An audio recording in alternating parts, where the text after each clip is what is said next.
يما العريس هلي وزيد الفرح نور، خلي الليالي من جماله جميله.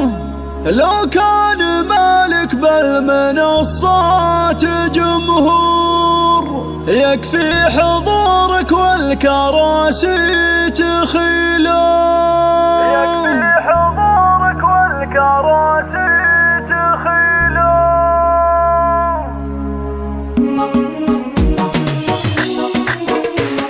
يما العريس هلي وزيد الفرح نور، خلي الليالي من جماله جميله. لو كان مالك بالمنصات جمهور، يكفي حضورك والكراسي تخيله. لا والله انك فوق لك زايد حضور، ما تاخذه في الخلق غيرك اصيله. يا ام محمد والقوافي لها دور، لحاني وقت المدح بك تستوي له. تبخترك انك اميره على الحور، قوم العبيه الغاليه باحلى ليله. يا ام محمد عيشي الفرحه بشعور، في عرس ابنك يا الغلا وبارك له. لك يا جميله نفرش الارض بزهور، ونزين دربك ونهديك شيله. يا ام محمد حولك الخلق طابور، زف التهاني لاجل عينك جزيله. مبروك فرحة من به الحب محصور، عريسنا عبد الله فخر القبيله. رمز الرجولة درع وسلاح ميمون، بالعلم له سيره وبصمه جليله. وهبة خواته كالاميرات بغرور، كل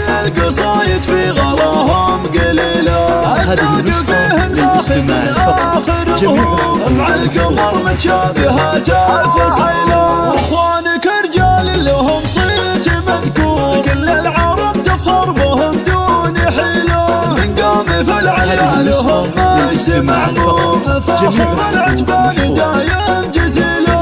يما العريس هلي وزيد الفرح نور، خلي الليالي من جماله جميله. لو كان مالك بالمنصات جمهور، يكفي حضورك والكراسي تخيله. لا والله انك فوق لك زايد حضور، ما تاخذه في الخلق غيرك اصيله. يا ام محمد والقوافي لها دور، لحاني وقت المدح بك تستوي له. تبخترك انك اميره على الحور، قوم العبيه الغاليه باحلى ليله. يا ام محمد عيشي الفرحه بشعور، في عرس ابنك يا الغلا وبارك له. لك يا جميله نفرش الارض بزهور، ونزين دربك ونهديك شيله. يا ام محمد حولك الخلق طابور، زف التهاني لاجل عينك جزيله. مبروك فرحة من به الحب محصور، عريسنا عبد الله فخر القبيله. رمز الرجولة درع وسلاح ميمون، بالعلم له سيره وبصمه جليله. وهبة خواته كالاميرات بغرور، كل القصايد في غلاهم قليله. الذوق فيه الناخ من اخر ظهور، مع القمر متشابهات الفصيله. واخوانك رجال لهم صيت مذكور، كل العرب تفخر بهم دون حيله. من قام في العليا لهم مجد معمور، فخر العتبان